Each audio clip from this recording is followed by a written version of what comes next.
A compound containing carbon and hydrogen. For example, if it contains X atoms of carbon and Y atoms of hydrogen. Okay, so what happens? So it undergo oxidation. So it reacts with oxygen because this oxygen is provided by copper. So that copper will give oxygen to oxygen, and that oxygen is taken by carbon to form carbon dioxide, and that oxygen is taken by hydrogen, okay, to form water. So here every water molecule involves two hydrogen atoms. So that means how many water molecules were formed? As there are Y hydrogen atoms, so half of the water molecule should form. If there are 10 hydrogen atoms, it forms only 5 water molecules, because every water molecule should contain 2 hydrogens. So here there are Y hydrogen atoms. So how many water molecules will form? Y by 2 water molecules will form. And X carbon atoms are there. So the same number of carbon dioxide molecules are formed. Okay, so then how much amount of oxygen is used? How much amount of oxygen is used in this reaction? So here XO2 plus Y by 2O means single oxygen. Y by 2O means single oxygen. So here how much amount of O2 means? So X plus Y by 4.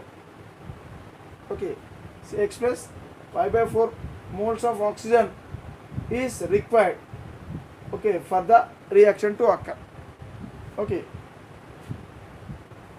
got it. See, Y by 2 for single oxygen. So because for the this one, for the formation of Y by 2 moles of water, so how much amount of oxygen is required? Y by 4 moles of O2 is required.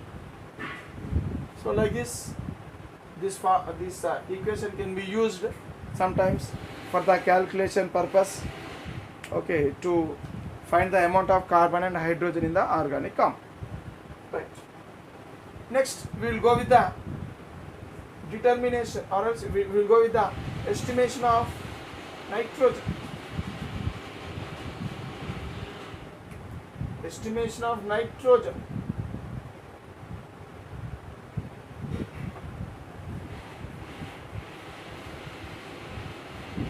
Estimation of nitrogen present in the organic compound. For the estimation of nitrogen present in the organic compound, there are two methods.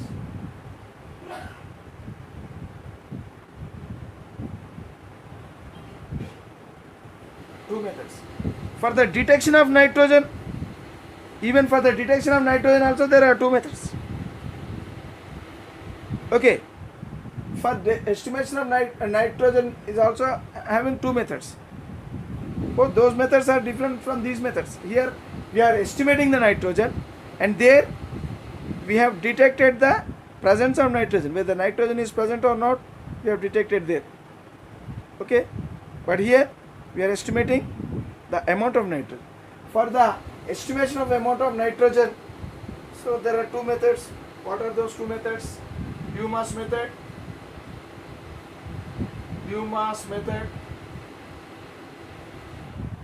Dumas, D-U-M-A-S, Dumas method, and another one is Geldar's method.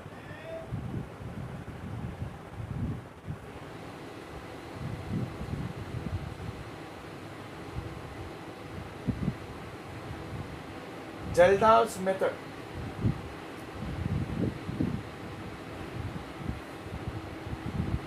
Dumas method, okay, and Geldar's method. So these are the two methods for the estimation of nitrogen in the organic compound.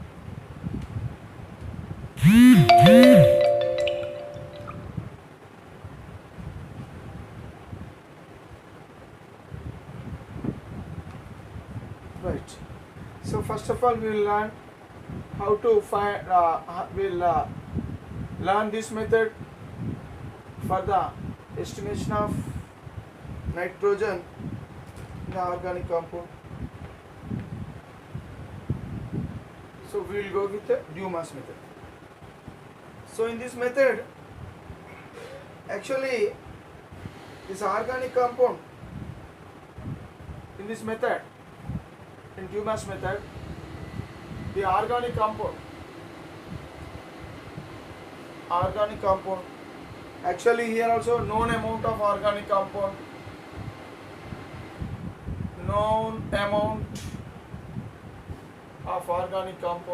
like how we have detected, how we have estimated the carbon and hydrogen. In the same way, Dumas method also will be for the estimation of nitrogen also the same method. That means for the known amount of carbon organic compound, we have to mix copper oxide, and it is heated strongly here also, like how we have done the Liebig's method for the estimation of carbon and hydrogen. Even in Dumas method also, so that the same process is involved. Okay, so here I am drawing apparatus just to give you some understanding. See, actually here the atmosphere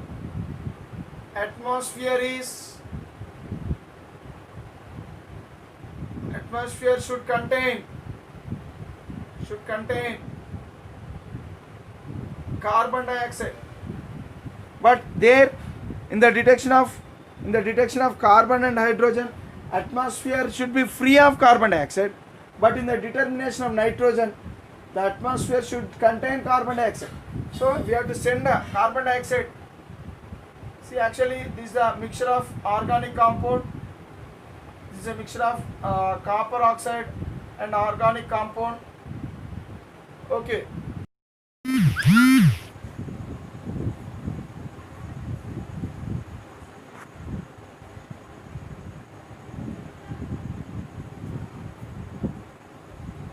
See here, in the atmosphere of carbon dioxide only, the estimation of nitrogen will take place. So in the Dumas method, see, actually, so this is a mixture of copper oxide and organic compound. So into this one, carbon dioxide is sent, so that in order to maintain carbon dioxide atmosphere, so we will send carbon dioxide into this, and a copper gas, or else a mesh made up of copper wire. So it is kept inside this chamber. So when the mixture of known amount of organic compound and copper oxide are heated strongly, okay, so these gases are produced. Carbon, which is present in the organic compound, is converted into carbon dioxide, hydrogen into water, and nitrogen. So nitrogen is produced in the form of free nitrogen, okay, in the form of elemental nitrogen. But sometimes, so nitrogen oxides are also may form. Suppose if nitrogen oxides are formed, immediately the copper gas, so the copper gas, that means the nitrogen oxides which are formed here, so they react with the copper, and finally they are reduced to nitrogen, free nitrogen again. So whatever the thing it may be, so here finally free nitrogen is formed. So here all the gases which are produced, so they slowly move through the delivery tube into this chamber. Okay, see, actually all the gases which are produced here, so they will move into this chamber, so which where KOH solution is kept. So here it is having KOH, potassium hydroxide solution. Okay, so here what happens, all the gases are absorbed in this KOH except nitrogen. So except nitrogen, all other gases are absorbed in KOH solution. So only nitrogen gas will reach to the top. Only nitrogen gas will reach to the top. Okay, and this it is collected here. Now the amount of nitrogen collected can be measured in the volumes. The nitrogen collected here, okay, the volume of nitrogen collected here, it depends upon the amount of nitrogen present in the organic compound. That means all the nitrogen present in the organic compound, it is finally converted into free nitrogen or else elemental nitrogen or gaseous nitrogen. So in this way, in Dumas method, so here finally the nitrogen present in the organic compound is converted into free nitrogen, and by measuring the volume of this nitrogen, finally we can calculate how much amount of nitrogen is present in the organic compound. So for this there is a formula. Okay, so we will learn that formula. Okay, Dumas method. In Dumas method,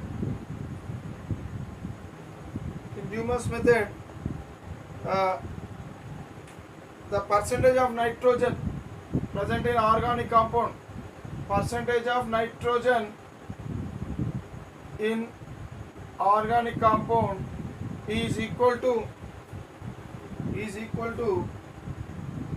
28 by 22,400 milliliters. Okay, or simply just we'll write the numbers only. 22,400 into volume of the nitrogen gas collected here. Volume of nitrogen collected. Volume of the nitrogen gas collected. So how much volume of nitrogen gas is collected here? By mass of the organic compound taken. So how much amount of organic compound we have taken initially, so to react with the copper oxide. So the mass of organic compound taken into 100. Okay, that means from the volume of nitrogen produced here, the percentage of nitrogen in the organic compound, can be calculated. So here this value is used here. So anyhow we know the mass of the organic compound, so 28 by 22,400, so into volume of nitrogen collected here by mass of organic compound taken into 100. So this will give the measure of the percentage of nitrogen present in the organic compound. So in this way, by using Dumas method, we can find or else we can estimate the nitrogen present in the organic compound. Now let us learn the next method, Gelder's method.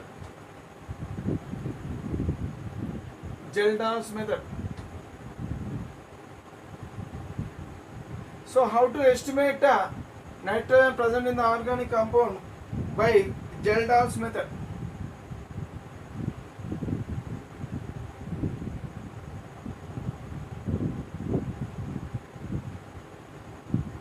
Gelder's method. See, in Gelder's method, first actually let us learn few things about Gelder's method.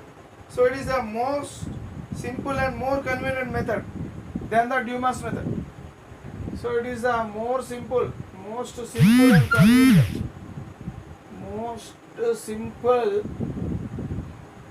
and convenient, method.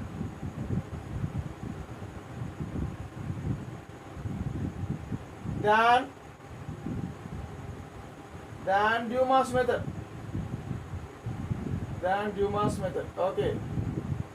So by Gelder's method, the estimation of nitrogen is very easy and it is very convenient. And one more thing, so here this method is used to estimate nitrogen, present in, to estimate the nitrogen present in what, in foodstuffs, present in the foodstuffs, the nitrogen present in the fertilizers. Okay, and the nitrogen present in the drugs, so etc. So can be estimated. So to estimate the nitrogen present in foodstuffs, fertilizers, drugs, etc. So we use Geldahl method, and this method cannot be used in certain cases. Okay, this method cannot be used for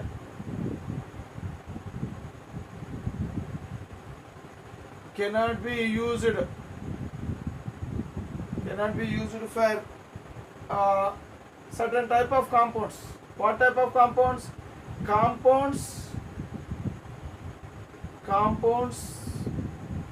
in which nitrogen is present in the ring. Nitrogen is present in the ring. Example, if you take example, pyridine, the structure of pyridine is like this. It is somewhat similar to benzene, but one position is occupied by nitrogen. So you will find alternate double bonds in pyridine. So like this is the structure of pyridine.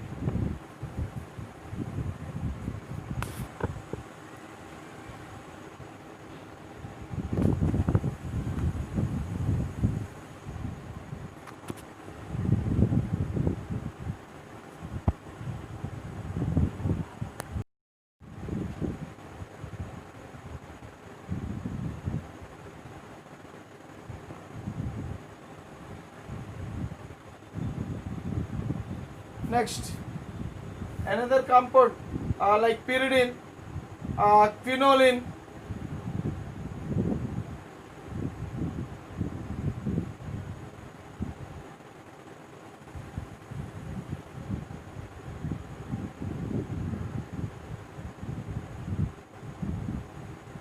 this is quinoline.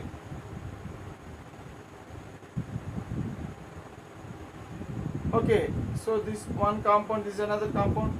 So here what happened? So nitrogen is present in the ring. When the nitrogen is present in the ring, so in those compounds that nitrogen cannot be estimated, because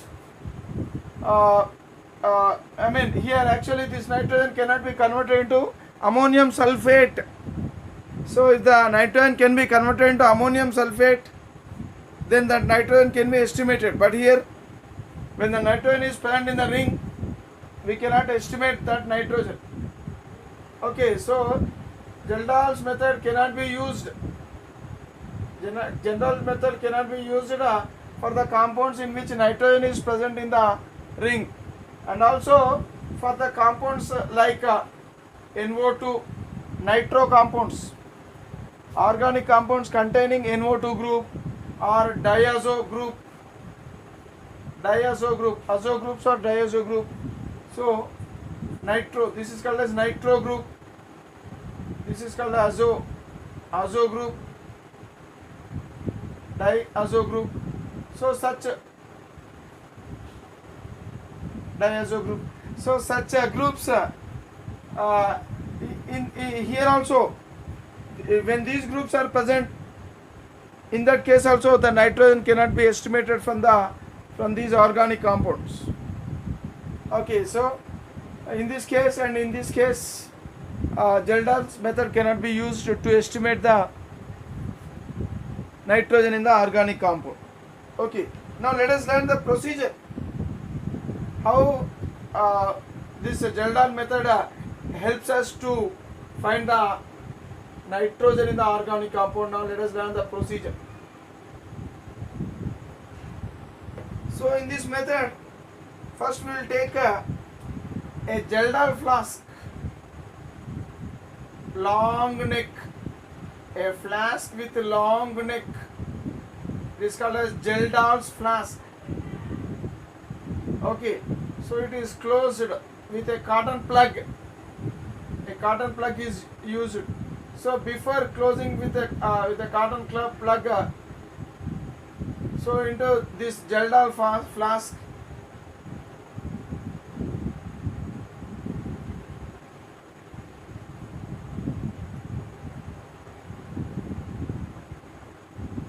so we have to put the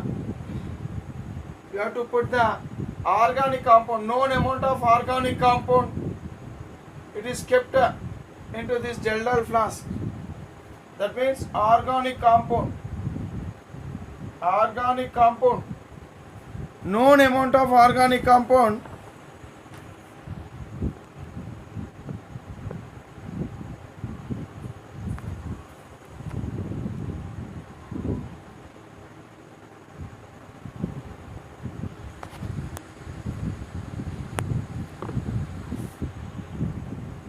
So that a known amount of organic compound is kept. It is placed in the Geldal's flask. Okay, and concentrated sulfuric acid is added to this. Concentrated sulfuric acid is added. So organic compound plus concentrated sulfuric acid is added. So these two will react with each other, and for the reaction to occur undergo perfectly, so we will add a catalyst. So we will add a catalyst also. Copper sulfate. It is a catalyst.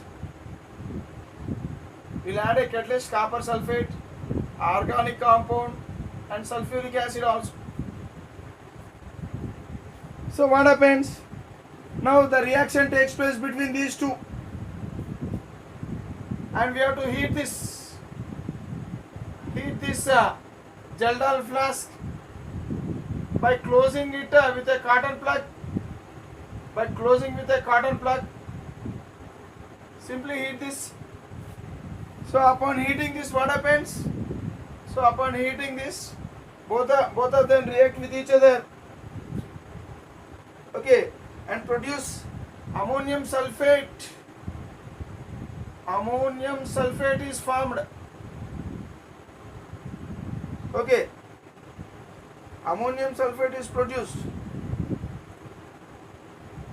So that means in this reaction, that means in Geldal flask, the organic compound, the nitrogen present in the organic compound, it is converted into ammonium sulfate. Quantitatively, the nitrogen present in the organic compound is converted into ammonium sulfate. Quantitatively means the entire amount of nitrogen present in the organic compound, it is converted into ammonium sulfate. Okay, now here that means nitrogen is quantitatively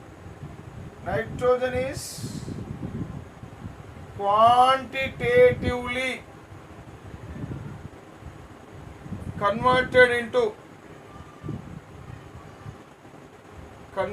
into ammonium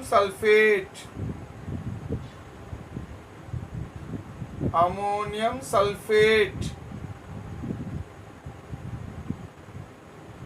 So the entire nitrogen present in the organic compound, it is quantitatively converted into ammonium sulfate. And this process is called as a digestion.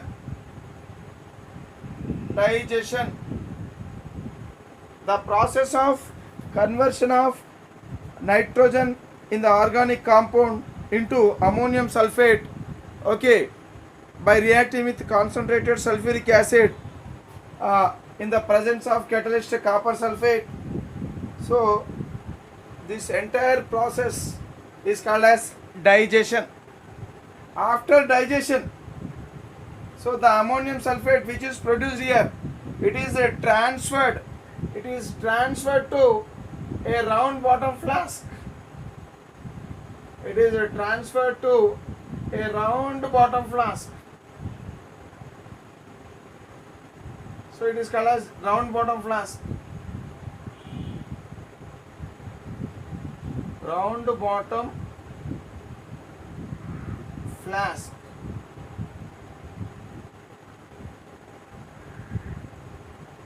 It is also called as RB, round bottom flask. Sometimes we simply mention it as RB. RB means round bottom flask. So what happens? So here this ammonium sulfate, so it is filtered, only ammonium sulfate. Okay, only ammonium sulfate is poured into this one.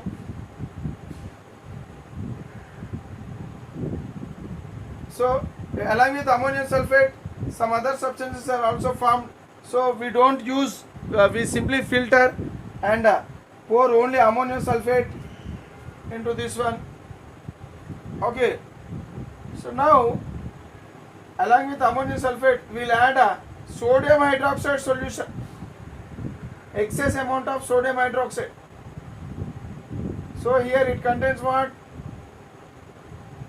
Ammonium sulfate and sodium hydroxide. So this sodium hydroxide should be added in excess amount. What happened? So both of them will react with each other. Okay, both of them will react with each other. See, we have to heat it. Upon heating only this reaction occurs. Both of them will react with each other and liberates ammonia gas and produces ammonia gas. So I am writing this equation.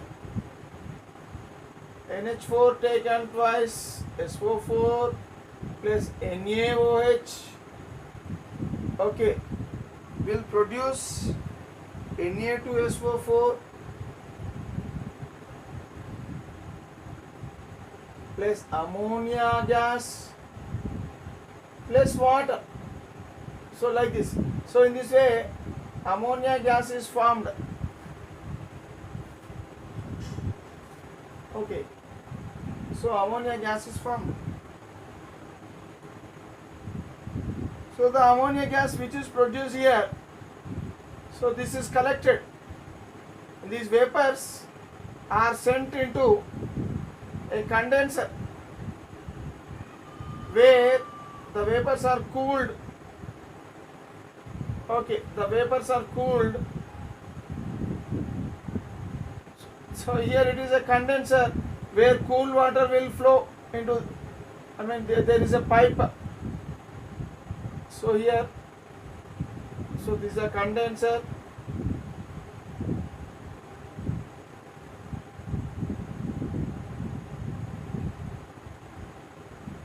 So these ammonia vapors, when they pass through this condenser, and finally these vapors are converted into liquid ammonia. So, and this liquid ammonia, it is collected in a flask, in a conical flask. So this is Geldar's flask, this is round bottom flask, and this is conical flask. Already in conical flask there is concentrated acid. Known amount of standard acid is present. So here it contains what? This flask contains known amount of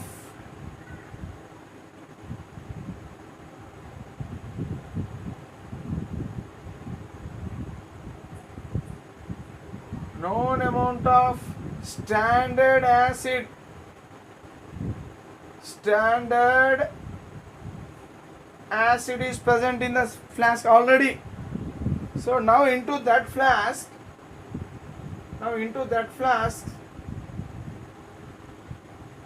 this ammonia is added. Now this ammonia will enter into this flask. Okay. Now what happens? See, ammonia. This is what? This is ammonia, liquid ammonia, NH3. So these are ammonia vapors, NH3 vapors, and this is ammonia liquid ammonia. So what happens? Ammonia is a base actually. Ammonia is a base, and here already standard acid is present. Standard acid may be H2SO4 or HCl. Maybe H2SO4 or HCl. Standard acid is present. That means what is standard? Standard acid means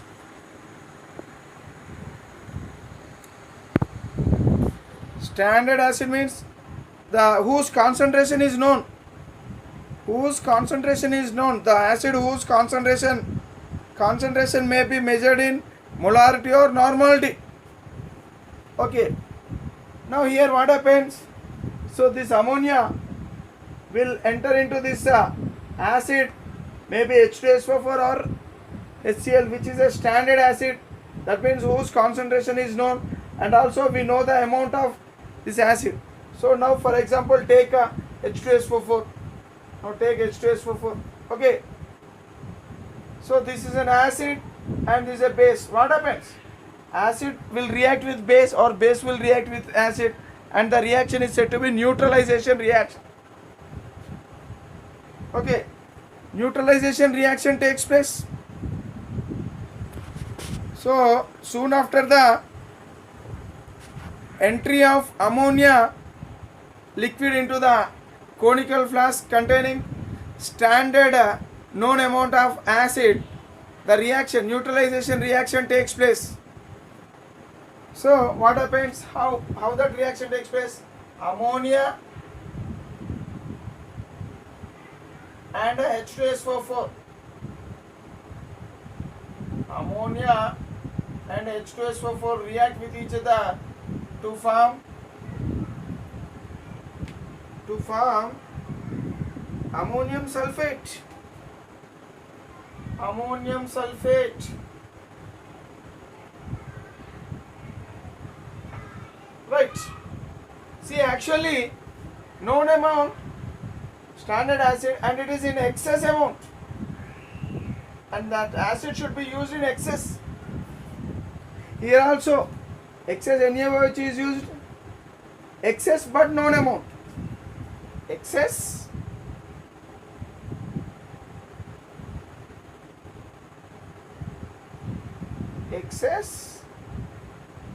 but known amount of standard acid. Excess but known amount of standard acid is used. So what happens?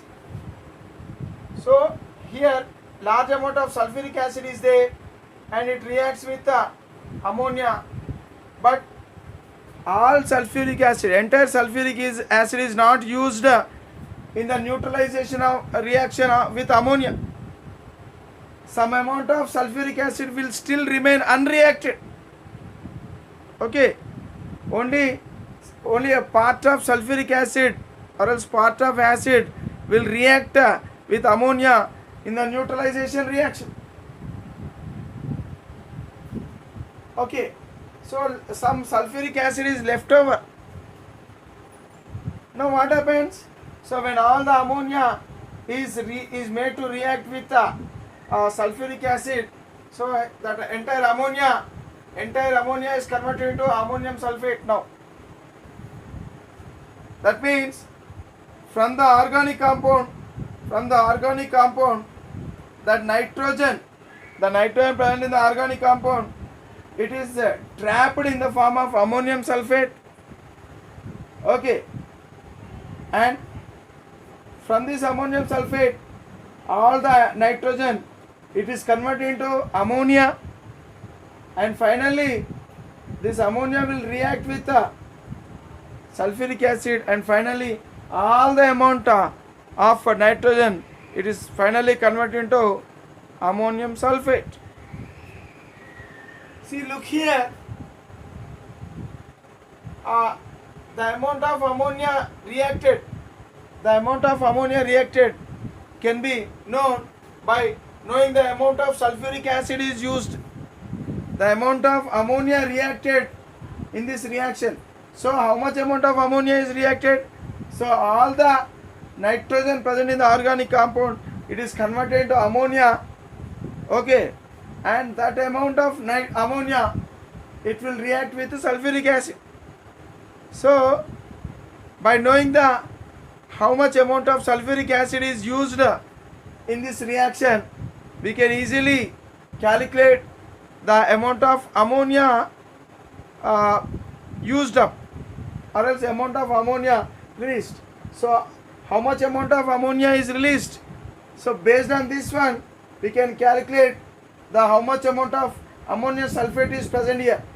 How much amount of ammonium sulfate present here can be based on this one. So we can estimate the how much amount of nitrogen is present in organic compound. So there is a link. So finally, we can easily tell that based on the amount of sulfuric acid used in this reaction, we can tell how much amount of ammonia is present, and finally how much amount of nitrogen is present in the organic compound can be calculated. Okay, so already we know how much amount of sulfuric acid we have taken into this conical flask, and but we don't know how much amount of sulfuric acid is used. Only a part of sulfuric acid is used, but some sulfuric acid is left over still unreacted. Then what we have to do? We have to know, now we have to know how much amount of sulfuric acid is left over unreacted. In order to know that, again we have to do back titration. What is back titration? See, look here. Back titration I am explaining.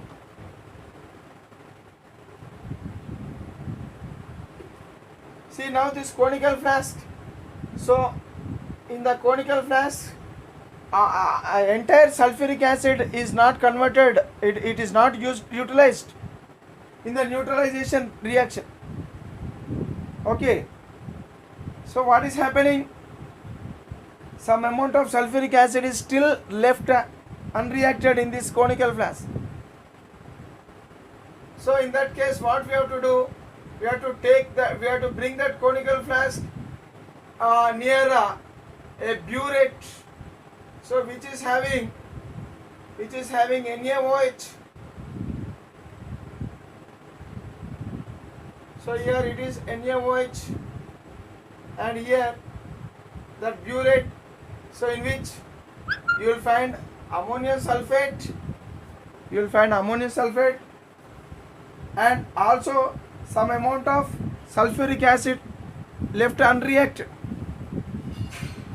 Okay, so here it contains ammonium sulfate which is formed during the neutralization, as well as the unreacted sulfuric acid. Now what happens? So that means it is having sulfuric acid also. So slowly titrate, upon addition of this sodium hydroxide into this one, what happens? So the sulfuric acid present in this one will react with the sodium hydroxide. Okay, got it? So and finally it is converted into sodium sulfate and water, right? So we have to add sodium hydroxide till all the sulfuric acid is completely utilized. So this is what leftover sulfuric acid. When it is leftover? After neutralization reaction. So the leftover sulfuric acid, so it is made to react with sodium hydroxide. So this process is said to be back titration. So by back titration process, we can estimate how much amount of sulfuric acid is left over. Okay, see, simply by knowing how much amount of this base is utilized, by knowing the how much amount of base is utilized in this reaction, we can easily find how much amount of sulfuric acid is left over in this flask. Okay, now after knowing the leftover amount of sulfuric acid, so already we know how much amount of sulfuric acid is initially added into this flask. Now we know how much amount of sulfuric acid is left over. So by knowing by finding the difference between these two, we can find how much amount of sulfuric acid is utilized in this reaction. Okay, so upon subtracting the unused sulfuric acid in this reaction, from the total amount of sulfuric acid taken, so we can find finally how much amount of sulfuric acid is reacted with ammonia. Okay, so after finding the how much amount of sulfuric acid is reacted with ammonia or else in the neutralization process, now we can find or we can estimate the nitrogen present in the organic compound. So with the help of a formula we can estimate. Okay, that means in order to estimate nitrogen present in the organic compound, we have to know how much amount of sulfuric acid is utilized in the neutralization reaction. In order to know how much amount of sulfuric acid is utilized, we have to first calculate how much amount of sulfuric acid unreacted during the neutralization. So for knowing the leftover sulfuric acid unreacted during the neutralization, we have to do back titration. So during back titration, we can find how much amount of sulfuric acid is present in the conical flask unreacted. So by knowing the amount of unreacted sulfuric acid in the conical flask, we can easily find the reacted sulfuric acid during the neutralization. How much amount of sulfuric acid is utilized during the neutralization can be calculated. So if you know this value, then we can estimate the nitrogen present in the organic compound with the help of a formula. So I will write that formula now. See, one more thing we have to find, we have to notice that, so this the process of conversion of ammonium sulfate into ammonia. Okay, here what is happening during this process? So ammonium sulfate, the reaction takes place between sodium hydroxide and ammonium sulfate, and what happens? Vapors are produced. Okay, vapors are produced, that means vaporization and condensation. Vaporization followed by condensation. Condensation means the vapors are converted into liquid. So production of vapors and conversion of those vapors into liquid. So together, vaporization and condensation together, we'll call it as distillation. Okay, so that means before distillation we have done digestion. So starting digestion, first step is digestion. During digestion, organic compound is made to react with concentrated sulfuric acid in the presence of catalyst in the Gelder's flask. Already we have seen, so I have rubbed that one. The next step is distillation. So first step is digestion, second step is distillation, and finally what happened? Neutralization. Okay, third step is neutralization.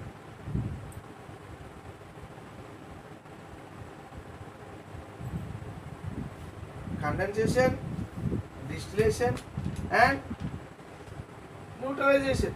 All the steps have been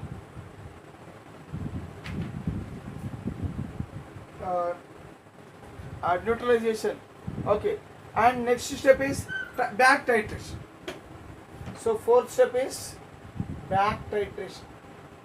Back titration. So all these steps are involved in Geldows method. Okay. So anyhow, finally we got how much amount of sulfuric acid is utilized in the neutralization reaction.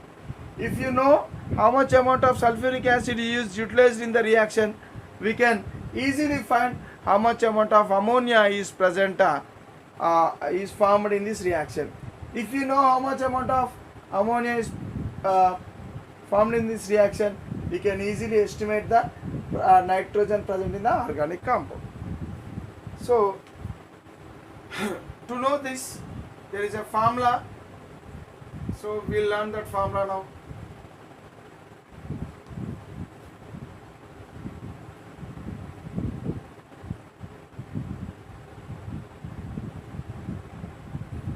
What is that formula? Percentage of nitrogen in organic compound is equal to 14 into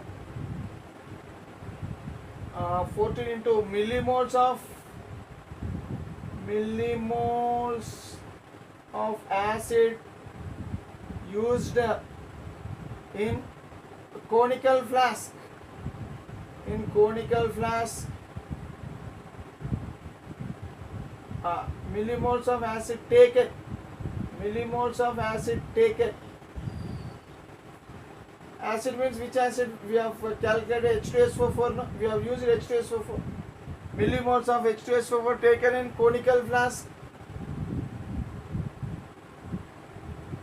minus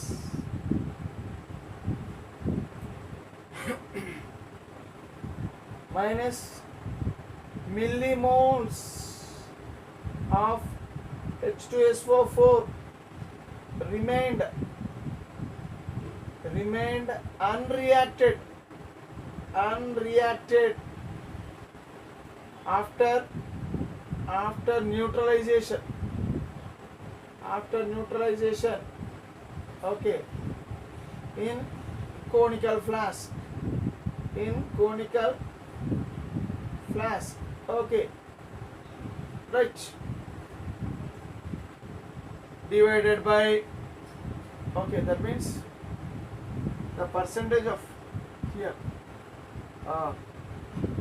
percentage of nitrogen in organic compound is equal to 14 into this much divided by weight of or else mass of organic compound taken, okay, into 100. So that is the formula which helps us to know the percentage of nitrogen in organic compound. That means in order to know this one, we have to know this value. This value, what is this value? This value is nothing but the amount of reacted sulfuric acid during the neutralization. So it is nothing but what? 14 into, so the millimoles of H2SO4 reacted during neutralization of ammonia in conical flask. CF means conical flask. By mass of organic compound taken. So this value, okay, this value, it is nothing but what? This one. Okay, this is nothing but this one. Okay, so here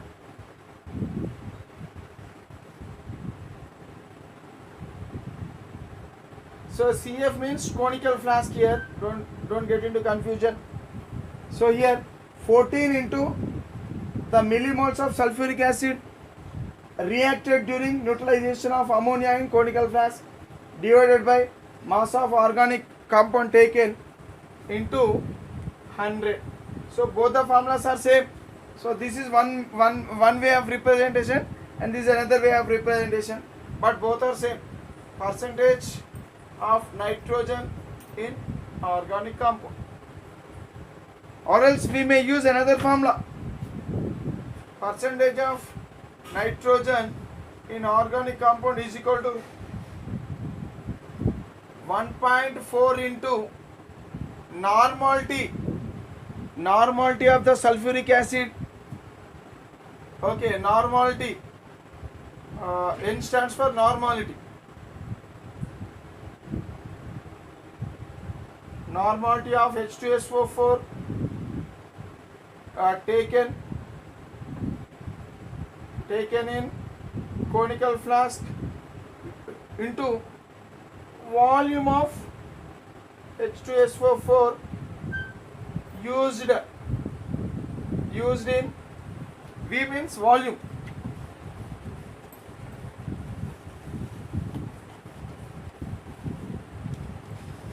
Volume of H2SO4 used. Volume of H2SO4 used by divided by mass of organic compound taken. Mass of organic compound taken. Okay. So like this. So this is the formula. This is another formula. So here it is based on normality and here it is based on molarity. Millimoles means, what is the meaning of millimoles? Millimoles is nothing but molarity into volume in milliliters.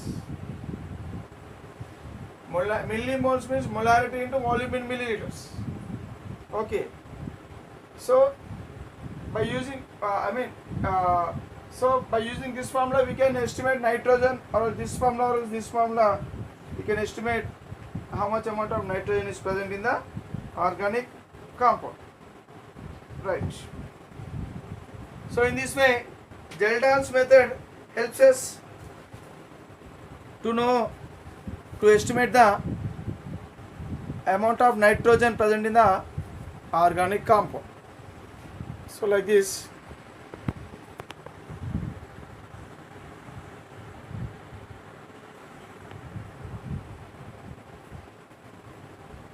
Right. What's the next thing? Estimation of halogens. We will learn the estimation of halogens in the next class. Okay. Again, estimation of halogens. It is done by Carrier's method. Estimation of halogen, it is done by Carrier's method. So we will learn in the next class. Okay. Bye, ma'am.